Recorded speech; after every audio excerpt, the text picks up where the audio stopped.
Hello friends, நம்ம இன்றைக்கி இந்த வீடியோவில் என்ன பார்க்க போகிறோம்னா, ஆல்ரெடி நம்ம 45 டேஸுக்கு முன்னாடியே நம்ம ஏர் லேயரிங் பண்ணியிருப்போம். அந்த ஏர் லேயரிங் வந்து எப்படி ரூட் ஃபார்ம் ஆகிருக்கு, அந்த ரூட்டை எப்படி நம்ம கேர்ஃபுல்லாக எடுத்து நம்ம எப்படி அதை நட்டணும் அப்படிங்கிறத பற்றி தான் நம்ம இந்த வீடியோவில் பார்க்க போகிறோம். சரி வாங்க ஃப்ரெண்ட்ஸ், நம்ம வீடியோக்குள்ளே போகலாம். ஃபர்ஸ்ட் ஆஃப் ஆல் அந்த ஏர் லேயரிங்கு நட்டி இருக்கிறத வந்து நம்ம சேஃபாக ஃபஸ்ட்டு வந்து அறுக்கணும். ஓகே, சேஃபாக இருக்கணும்னா ஃபஸ்ட் நம்மகிட்ட ஏதோ ஆச்சா பிளேடு அந்த மாதிரி ஒரு நல்லா ஷார்ப்பான ஒரு கத்தியை வச்சு, இல்லைன்னா வெட்டுற சிக்கேச்சர்னு சொல்லுவாங்க, அதை வச்சு நம்ம வெட்டினா ஈஸியாக கட் ஆயிரும். அது வந்து நம்ம வேருக்கு டேமேஜ் பண்ணாமல் எடுக்கணும். அந்த வேறு டேமேஜ் பண்ணாமல் எடுத்தோன்னா அது ரூட் வந்து கீழே ஈஸியாக ஃபார்ம் ஆகும். இல்லைன்னா ஃபார்ம் ஆகிறது கொஞ்சம் கஷ்டமாக இருக்கும். ஃபஸ்ட்டு நம்ம அந்த சிக்கேச்சர் எடுத்து, இல்லைன்னா ஒரு எதாவது நான் என்கிட்ட ஆச்சா பிளேட் இருந்தது, அந்த ஆச்சா பிளேட் வச்சு நான் லைட்டாக கரகரன்னு அறுத்துட்டு அதுக்கிட்ட சேஃபாக லைட்டாக நம்ம பெண்ட் பண்ணால் அது வந்து ஒடிய ஆரம்பிச்சிடும்.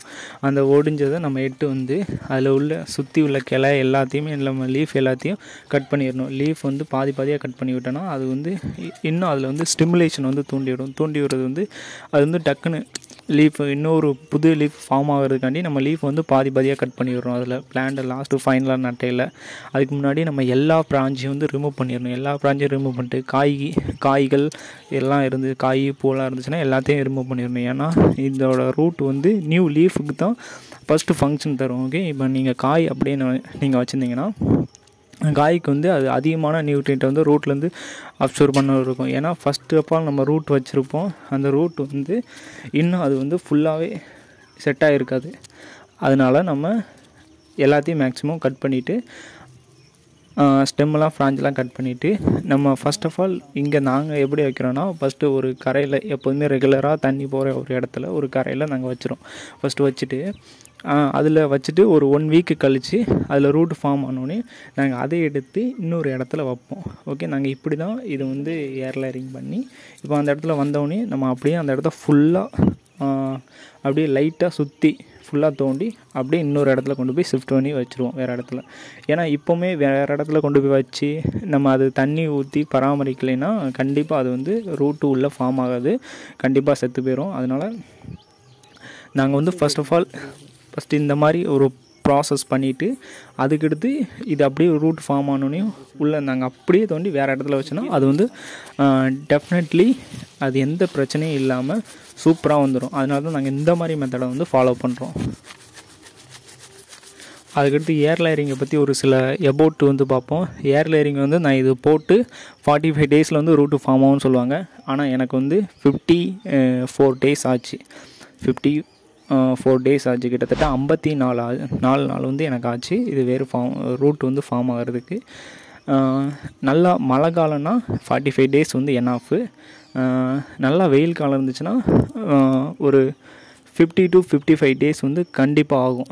வெயில் காலம் இருந்துச்சுன்னா மேக்ஸிமம் 60 டேஸ் கூட சில டைம்னு சில இடத்துல ஆகும். நீங்கள் உள்ளே வந்து என்ன மாதிரி மெட்டீரியல் வச்சு நீங்கள் ஏர் லேயரிங் பண்ணுறீங்கிறது தான் இங்கே இருக்குது.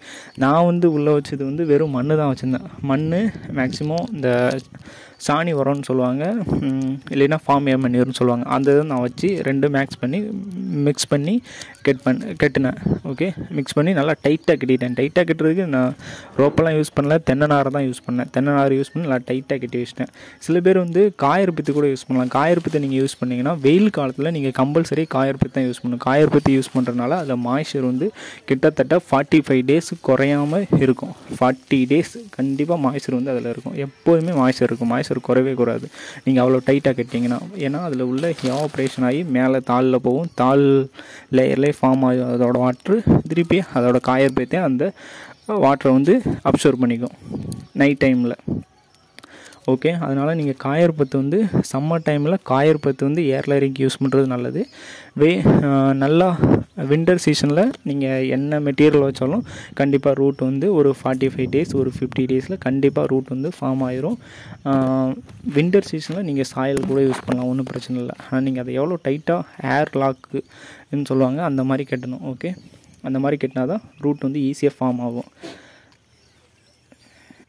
அப்படி உங்களுக்கு ஏர் லேயரிங் எப்படி நான் பண்ணுவேன்னு, எப்படி ஏர் லேயரிங் பண்ணணும் அப்படின்னு உங்களுக்கு ஏதாவது யோசனை வேணுச்சுன்னா நான் ஆல்ரெடி ஒரு 35 டேஸுக்கு முன்னாடி ஒரு வீடியோ நான் அப்லோட் பண்ணியிருப்பேன். அந்த வீடியோவை நான் டிஸ்கிரிப்ஷன் லிங்க்கில் கொடுக்குறேன், நீங்கள் அதை பார்த்து தெரிஞ்சுக்கோங்க.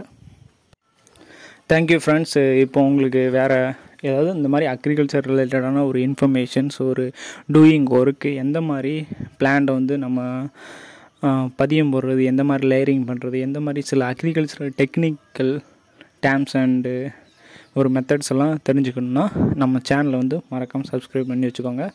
தேங்க்யூ.